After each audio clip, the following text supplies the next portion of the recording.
Now, turn off all the lights and get ready to never sleep again. The neighborhood I grew up in only had one important rule. During the exact 30 minutes following midnight, never fall asleep and never listen to the echoes. By ItsMeRoyale. My parents were not the most well-off people. Consequently, we found ourselves moving around from one place to another quite frequently when I was younger. It was at this point my family came across the opportunity to rent a house in a neighborhood called Hyco Hills, a small suburban area that sat at the far edge of a town. The pricing was astonishingly low, which was what drew them there in the first place, but it leaned on a particular requirement stated in the contract. As you can see, our cost value is spectacular. I can assure you it's better than any other place in the vicinity, the agent politely stated as he passed my mother and father the paperwork. Though it hinges on one very important rule which everyone in the neighborhood has always abided by. And what is that? My father questioned. Refer to the bottom of the sheet, sir. The rule is fairly simple to follow. Every sunset, over the course of 30 minutes after midnight, there are what we call echoes. They are voices that resound throughout the neighborhood. We do not know their source to this day. He continued, everyone in your family must wear a pair of earphones, covering both ears while listening to very loud music. This is to drown out any sliver of sound that may emanate from the echoes. You must keep them on during the entire 30 minutes. Under no circumstances should you take them off. You must not fall asleep either. Doing so may decrease your chance of survival.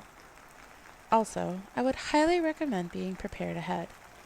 He was interrupted by a small chuckle from my father. I'm sorry. This is supposed to be a joke, right? You do this to every client? The agent did not smile nor laugh back. His expression remained dead serious. Sir, this is not a joke. You have to obey this rule with great caution if you are going to live here. We have a store in town where you can purchase earphones and pocket-sized audio players for your family. And like I was trying to say earlier, be prepared 15 minutes ahead of time. That was all I heard of the conversation before my parents ushered my older brother, Colton, and I out and talked to the agent in private. I never figured out what they discussed in their lengthy debate, but one idea was clear. My parents finally decided we were moving into our new home. On moving day, my father handed me a pair of earphones and an iPod. He then explained to me the rule one more time and told me to repeat it.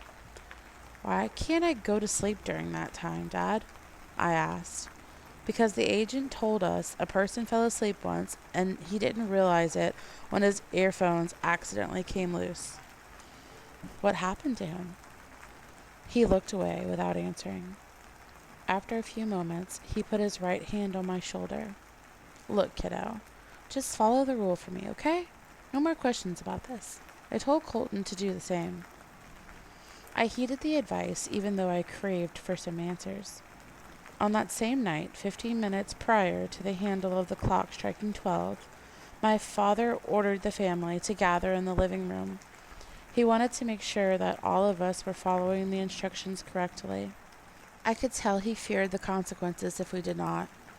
We all simultaneously put on our ear sets, plugged them into our devices, and turned the music up significantly.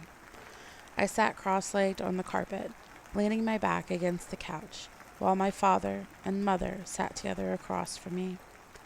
Colton rested in a beanbag chair next to the fireplace, bobbing his head up and down to the beat of the music. He was years older than me, and at that moment I was surprised as to how calm he was. Meanwhile, my eyes dashed back and forth from the concerned faces of my parents to the clock. I fidgeted with my fingers, trying to dampen the butterflies in my stomach. I remember feeling the clamminess of my hands and the trembling throughout my body that seemed endless. I did not notice that the grandfather clock had already struck the number 12. It seemed at first that nothing had occurred.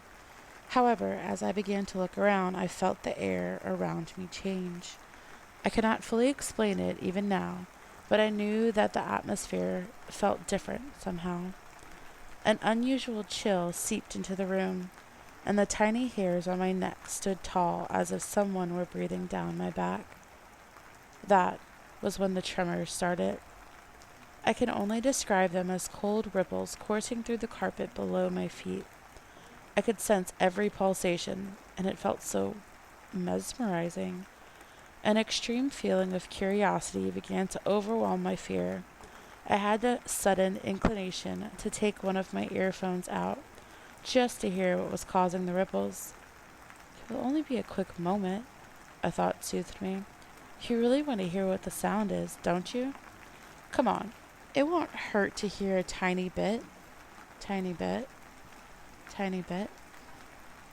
I snapped out of it when my father gripped my arm, preventing me from taking my earpiece out. I rubbed my sweaty forehead and thanked him silently. The ripples continued like that for exactly 30 minutes, every single night. Each time, my father would take his set of earpieces out first and ensure that it was safe for everyone else to do so. We continued this practice for many weeks, perfecting it as we went, eventually leading up to a day when Karen visited our neighborhood. Karen was Colton's best friend, and they both attended a high school that was miles across the state. She arrived at our front door in an afternoon, and we all had an enjoyable conversation over lunch. The mood only grew serious when my father mentioned the echoes to her. He clarified the whole process and the steps that she needed to take. He also provided her a spare ear set to connect to her device. Around 11:40 p.m., my parents told me to go fetch Karen and Colton from the room upstairs. I quickly arrived back with Karen reluctantly trailing behind me as she descended the staircase toward the living room. I could tell she was a little uneasy about the whole situation, yet she was trying her best not to convey it. My father brought a chair from the dining room for her, and the rest of us sat in our usual spots. At 11:45 p.m., he reiterated the familiar instructions. We all placed the pieces in our ears, each of us making sure the other was prepared. Even after doing this countless times, my anxiety still got a hold of me, and I could not stop the shivers from taking over. I glanced at Karen, who was also taking deep inhalations to calm herself down. She reminded me of myself on the first day. The uneasiness only heightened once the clock struck 12. The tremors commenced, and all of us experienced the usual movement beneath the floor for a few minutes. I glanced at Karen again. She appeared to be handling it well, though a bit of confusion was plaguing her. That brought me a bit of relief. Then, the unthinkable happened. To this day, I'm not sure if Karen's device was malfunctioning or if she had not started the music on time, but I noticed that her face went completely blank. No emotion, no reaction. It was as if her soul had been pulled out of her. In that silent moment, time itself froze. I recall my father first bolting to his feet when he realized what was happening, frantically herding all of us into a corner of the room away from Karen. Colton was also shouting, though I could not hear any of it, and my father held him back, attempting to calm him down. We all watched in shock as Karen's pupils dilated until the irises of her eyes twisted into a pure black. She shot up abruptly and stared at all of us, her gaze shifting from face to face until it locked on Colton. A hint of red began to fill up her scleras, until all the white in her eyes had practically vanished. I was completely motionless, attempting to comprehend what had just transpired. That was when Karen spoke. Although all of it was inaudible, I managed to put some words together. Colton, they sound so beautiful. 2 tears streamed down Karen's cheeks and her lips stretched into a twitching smile. She heaved the earphones and her phone away. The objects slammed into the wall and shattered on impact. Suddenly, everyone found their urge to move. I huddled next to my mother while Colton and my father tried to approach Karen from the sides. "They don't want to hurt you. They promise." Karen was weeping at this point while maintaining the same crooked smile.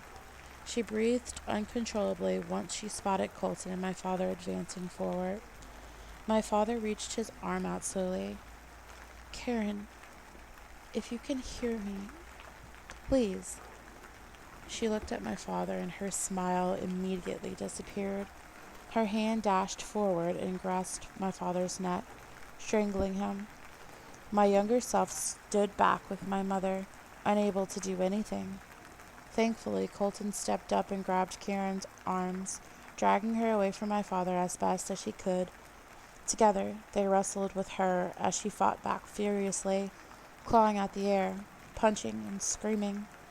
It was a miracle that none of their earphones came loose.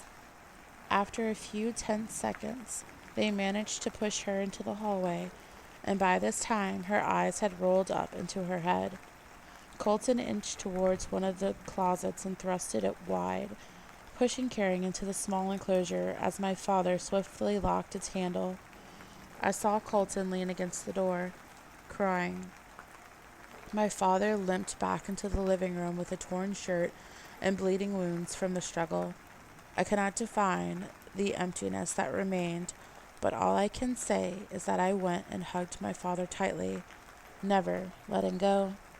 We waited for the time to finish while the closet door rattled and shook on its hinges the whole 30 minutes.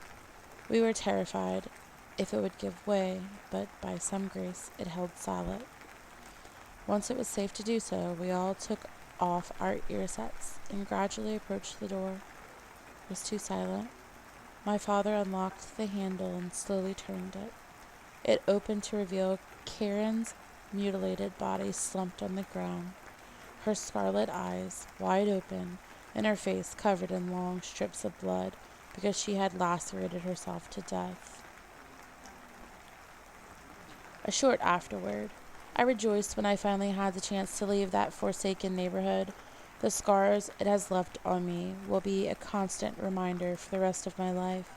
Those experiences are a blatant indicator of the forces at work in this world, many of which we pray we never encounter. Even still, there was one idea that I had failed to recognize until recently. My neighborhood's name was Haiku Hills. Haiku. Echo. Die. Greetings, spoils and ghouls. If you like this video, be sure to give it a thumbs up. If you'd like to see more, subscribe and hit the bell so you don't miss out. If you have a request or suggestion, make sure to leave them in the comment section below. We hope you enjoyed this video, and remember to stay spooky.